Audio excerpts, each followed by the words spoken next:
Hello, നമുക്കിന്നൊരു തക്കാളി അച്ചാർ കണ്ടാലോ? അതിന് ഞാനൊരു 6ഓളം തക്കാളി എടുത്തിട്ടുണ്ട്. അതിലോട്ട് ഒരു ഇച്ചിരി പുളിയും ഉപ്പും കൂടി ഇട്ട് തക്കാളി നല്ലപോലെ ഒന്ന് വാട്ടിയെടുക്കാം. ഈ വാടി വന്ന തക്കാളിയിലോട്ട് നമുക്ക് കുറച്ചധികം വെളുത്തുള്ളിയും കൂടി ഇട്ടൊന്ന് നല്ലപോലെ ചതച്ച് മാറ്റി വെക്കാം.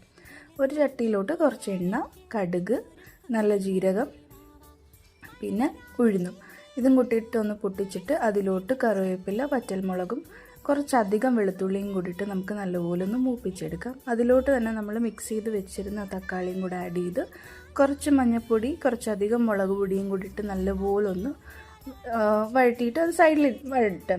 അതിൻ്റെ കൂട്ടത്തിൽ സൈഡ് ബൈ സൈഡ് നമുക്ക് കടുകും ഉലുവയും കൂടെ ഒന്ന് മൂപ്പിച്ചിട്ട് നല്ലപോലെ അരച്ച് ആ പൊടിയും കൂടി ഇതിലോട്ട് ചേർത്തിട്ട് ആവശ്യത്തിനുള്ള ഉപ്പും കൂടിയിട്ട് നല്ലപോലെ ഒന്ന് മിക്സ് ചെയ്ത് മാറ്റിയിട്ട് അതിലോട്ട് തന്നെ കുറച്ച് കായപ്പൊടി തീർന്നു എണ്ണയും കൂടെ ഒന്ന് തെളിഞ്ഞ് വരുമ്പോഴത്തേക്കും നല്ല അടിപൊളി തക്കാളി അച്ചാർ റെഡി.